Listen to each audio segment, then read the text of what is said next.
लगाइदियौ विशालको production हिजो 26 गते काम लाग्यो। विशाल मामाको प्रोडक्सन हैन कि विशाल मामाको छुट्टी आइडी रहेछ।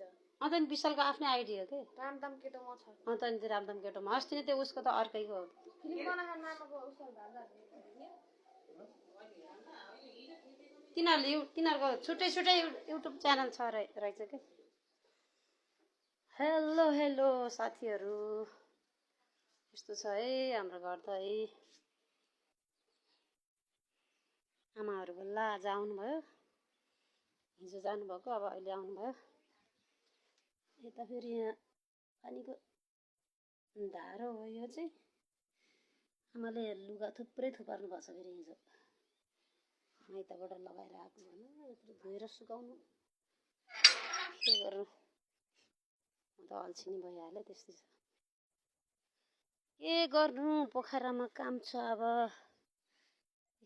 कोलाई मनपर्छ सिल्टुङ मुस्रुङ भनिन्छ यतातिर साथीहरू, हाम्रोतिर त सिल्टुङ भन्थ्यो के अरे गाउँतिर। आमाहरू आउनुभएको बल्ल कुखुराले चारो पायो। कुखुराको खोर भाले छ यहाँ ठुल्ठुलो, मैले त चारो हाल्नै कस्तो के घिन लाग्छ कि। तरकारीको बोटहरू छ।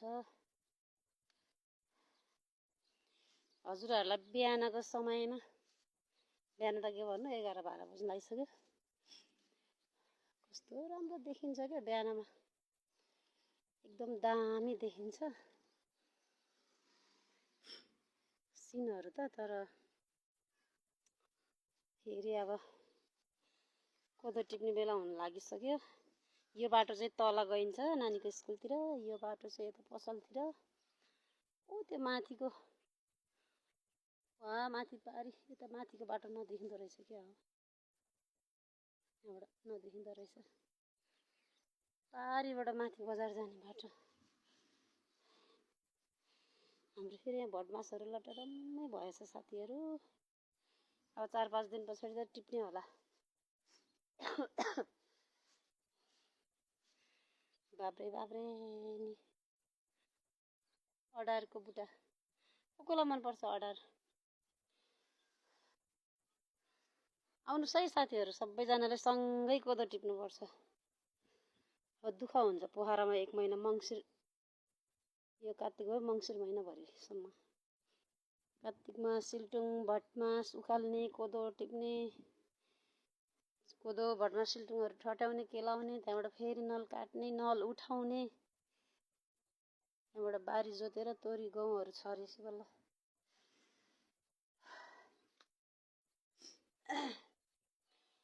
यस्तो छ जिन्दगानी।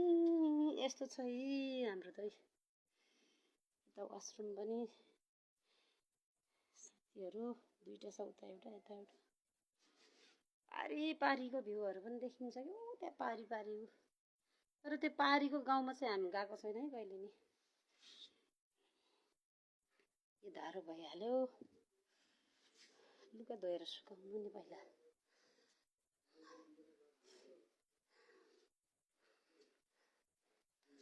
यस्तो छ उता आमाको किचनहरू।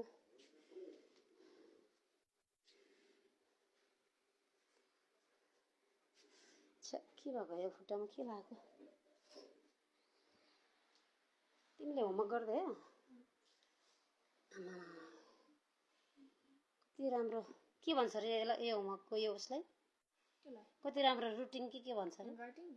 ए सरी ह्यान्ड राइटिङ कति राम्रो छ। साथीहरू कस्तो लाग्यो मेरो छोरीको ह्यान्ड राइटिङ? म त रुटिन पो भनेछु।